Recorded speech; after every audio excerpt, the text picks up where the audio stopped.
8 here on Morning Live. Today is the first week of Eduweek, or the first day, I should say, of Eduweek, an annual gathering of teachers and education experts to provide tactical ways and support in solving challenges faced by the sector.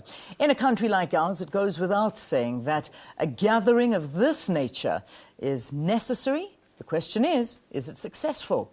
Well, let's now chat to Dr. Lydia Abel. She is the Director of the Organisation for Resources and Technology at SA Cape. Good to have you. Welcome to the programme. It is quite a mouthful, isn't it? Okay, so you're speaking at Eduweek, and the whole idea behind your kind of talk is to rebrand maths and science. How do you go about doing something like that? Not easily, but one has to do it because we did a snap survey of about 20 young people from grade 8 to university. Yeah. And we asked them whether science and maths were learning subjects, what we used to call SWAT subjects. And they all said yes. Yeah.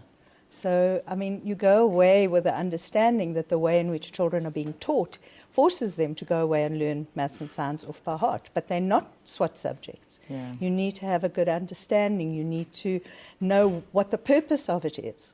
So, for example, a quadratic equation was originally designed to work out the square of a church.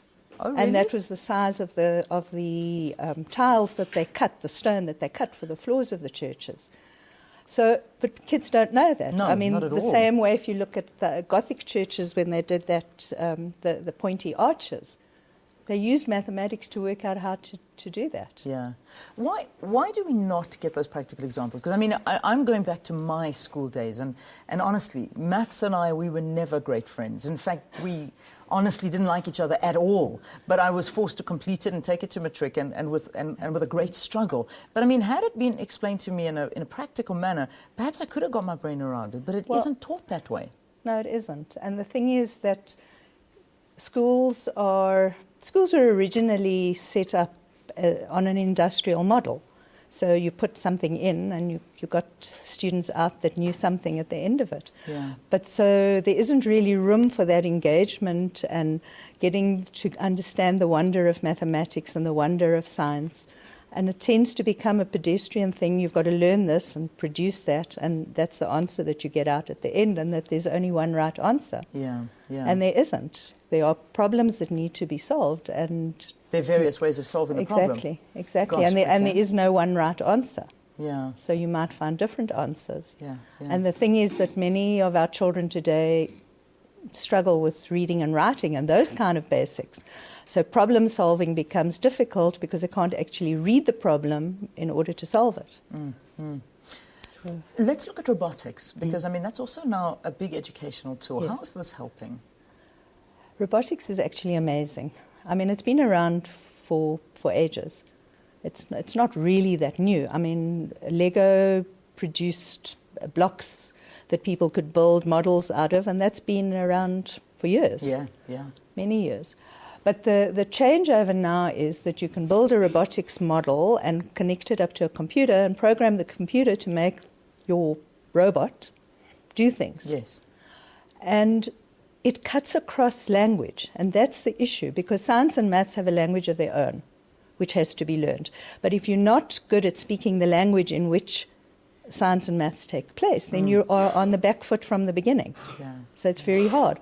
But with robotics, the kids come in, they see the computer, they see the blocks, they can put them together, they can build something, and it changes their whole outlook on life.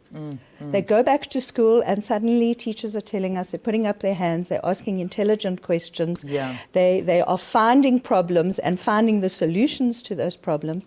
It even changes their behavior in the classroom. Yeah. And it also changes their aspirations. Yeah, yeah. And it's, I want to say magical, but it's not magical. Well, I mean, it sounds like it is.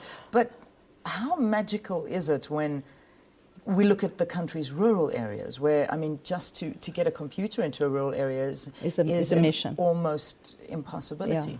Look, it's a challenge. And certainly my organisation, SA Cape, we are running after-school programs in schools where we're taking the robotics out into the rural areas, and we bus the kids in. We work out of the Cape Town Science Centre. So we bus kids into the Science Centre, and they come and they do morning workshops or afternoon workshops on weekends. We're open every day of the week and afternoons. Yeah. And we work closely with the Science Centre to make sure that this happens. So we do have a huge outreach program, getting robotics out there. It's not easy, and the robotics itself are really expensive. So we try to get funding to cover the costs of all of those things. That's what we do. And we've just invented an early childhood robot. Oh, brilliant. Which is for kids under the age of 6, because normally you don't do over the age of 6, which is a series of blocks, ordinary gewone wooden blocks that link together, and you've got stickers on the blocks which have codes which you can read with a reader, and that programs a little robot to go and go forward and back and sideways and left and right. So the kids get the idea of putting instructions in sequence, which helps them with their reading, because they start to learn to read from left to right the way they're supposed to. Fantastic. And that words mean something, and that the words have a symbol. So they start to understand that you can, question you asked earlier, why X and Y. So X and Y represent things in maths, and they start to understand that the arrow going straight means going forward. The arrow that bends to the left means turn left. So they'll start to learn that words and symbols work together to produce a result. Fantastic. We need to get we need to see footage of this. I think we need to send a camera to you. Well, we'll be at the Science Week. And where is the African Education Week this afternoon at 3 o'clock, doing a demo with the robotics. Excellent. Where is it taking place? It's taking place at the Sandton Convention Centre. 3 o'clock? 3 o'clock. And they're expecting, 2,000 people, and they've got 85 different exhibitors with different kinds of technology. Fabulous. And people are working really hard to get the technology out into the rural and disadvantaged areas. iPads, for example, tablets, are making a huge difference, because kids want the technology, and then they realize that they have to be able to read in order to engage with the technology. Absolutely. So you're kind of getting them to read through the back door. And because they want they want to become part of the technology. Yes, I it want is. to miss out on this. It's like an addiction. It's it really is, but it's a good addiction. Well, sometimes. Except when you got Candy Crush on it, and then you're in trouble. That you don't want. That you don't want. But there are kids that we've seen who've actually taught themselves to read by the age of 5 or 6 using the apps. They teach themselves to read because they want to know. That's fabulous. And they will say, what is that thing? And even if it's putting a cherry on top of an ice cream and they want to know, where's the cherry word? Which is the word for cherry?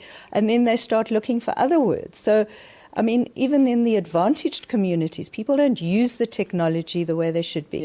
It should be used for the benefit and education. We understand in middle-class society that enrichment and extramurals are all part of what we accept. But it doesn't exist in the disadvantaged areas, in the rural areas. And where it does, they tend to focus more on kind of soft skills. And I mean, those are important too, the drama, the dancing, the music, all of that. But it's not helping the kids get a leg up in education. Absolutely, and also so we need to carry them forward in the business world and making money and finding jobs later on. But even you need the technology to make this country run. Absolutely. I mean, we've had the strike, and part of the strike is because of a lack of skills. Absolutely. And the skills go back to a lack of education, and people use the word skills just to cover a whole basket of things, but they are very specific. Lydia, we have to leave it there. Lydia Abel, who is talking to us, she's a director of an organisation for resources and technology at the Sandton Convention Centre at 3 o'clock this afternoon, the first day of Eduweek. It's an annual gathering of teachers and education experts. All right, let's take a break. When we return,